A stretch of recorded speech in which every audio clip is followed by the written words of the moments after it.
Your Excellency, the person I want to invite here is your own daughter. Na kuna injustice moja ambayo wewe mwenyewe umetufanyia. Na mimi nitakwambia siku hii ya leo. Vijana wetu wasichana wetu umewachukua, wamechukuliwa na vijana wako. Sasa na sisi tunadai haki yetu kama vijana wa Kenya region. Lazima tuwe na exchange program. Nataka kumkaribisha rafiki yangu, dada yangu, Winnie Odinga. My sister Winnie.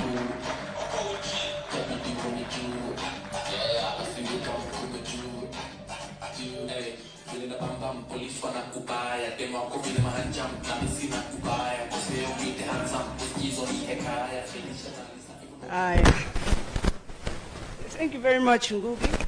You know, I met Ngugi last year, a year ago, and I met him in Bondo town.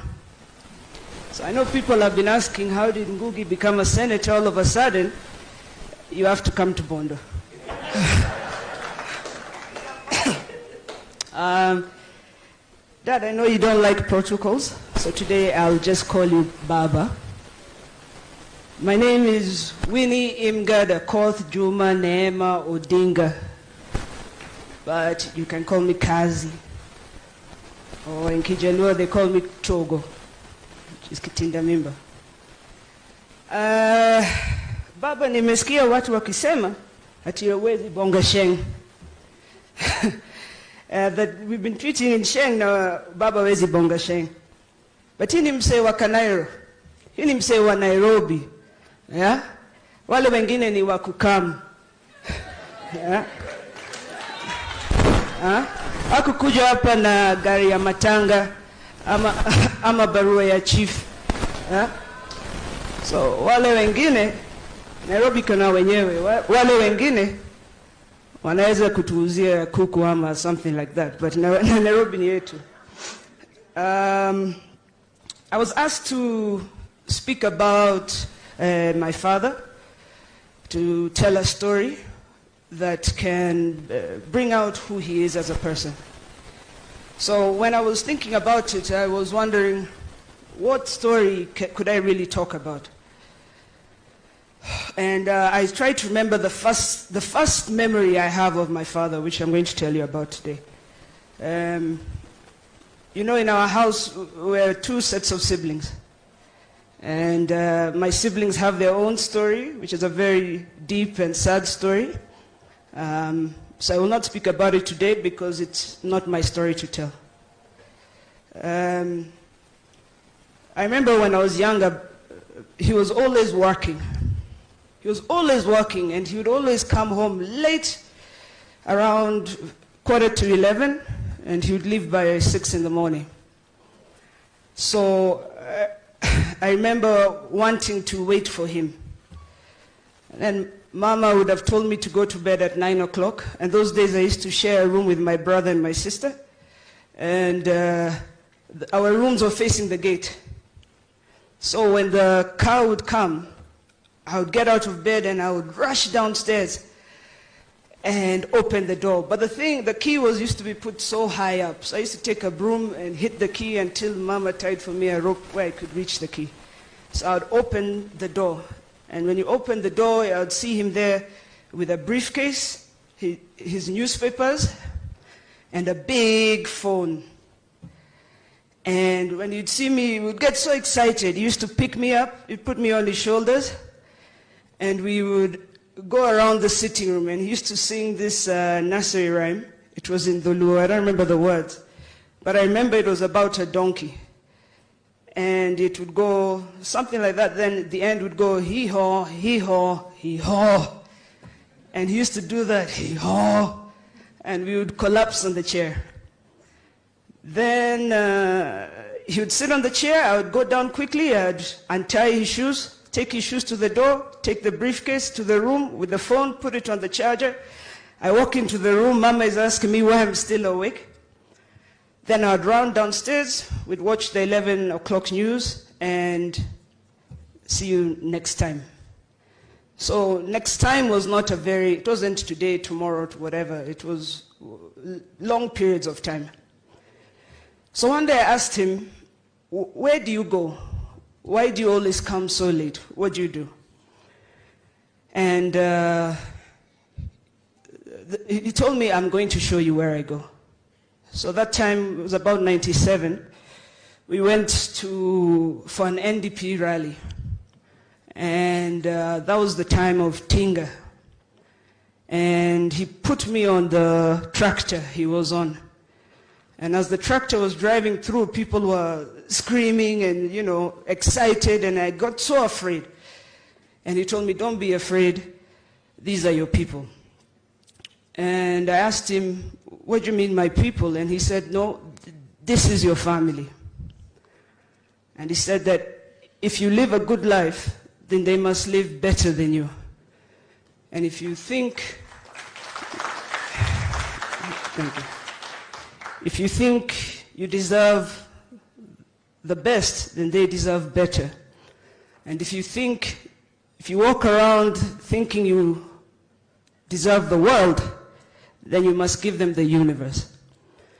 And that story really has always stuck with me.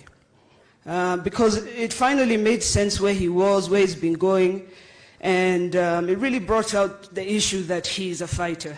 So I hope that tells you what sort of person this is. He's a fighter. If you want something, you have to fight for it. I see young people complaining today about Kenya, but Kenya cannot be better if we do not fight for it. There's nobody who's going to make Kenya better for you. We're the ones to fight for it. So next year in 2022, there's going to be two outcomes. Either something very good will happen, or something terribly bad will happen.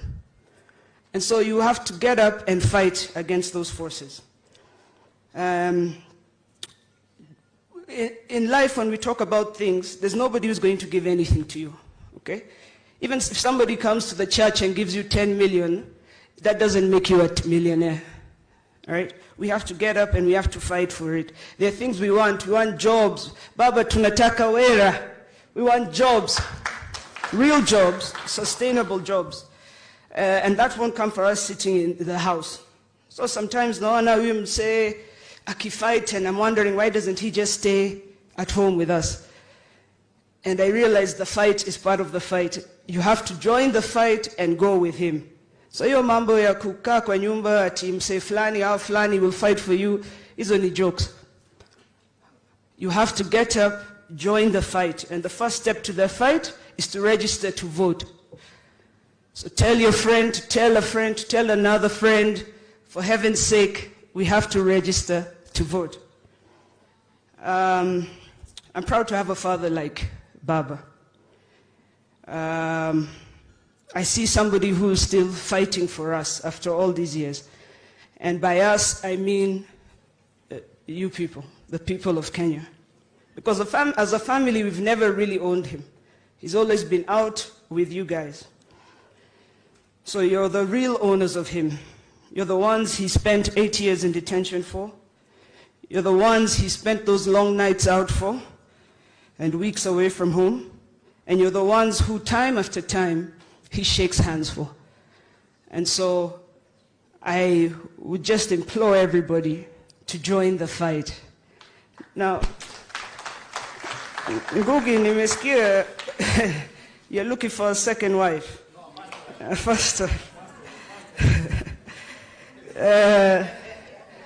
People always telling me that. Tell them that I said Winnie Odinga will get married in 2022 on the lawns of State House. So,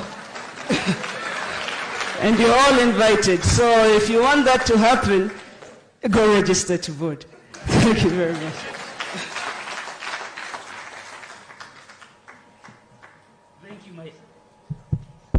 Thank you, my sister. By the powers,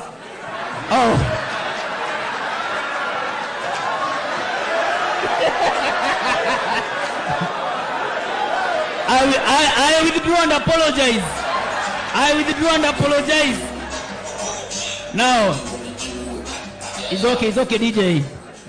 Winnie, by the powers bestowed upon me, I now declare you out of market. Asante sana. I would be inviting the governor. I'll be inviting you shortly. Kwa sababu you have taught me one thing, to be loyal. There are people who have been loyal to His Excellency the Prime Minister because they wanted something, or maybe because they wanted to be re-elected. But even after serving your second term, you're still loyal to him. And this is what we need even in our generation. Without much ado, please come on stage, ongelesha vijana wako, na tuwekewe ile wimbo Governor anapenda.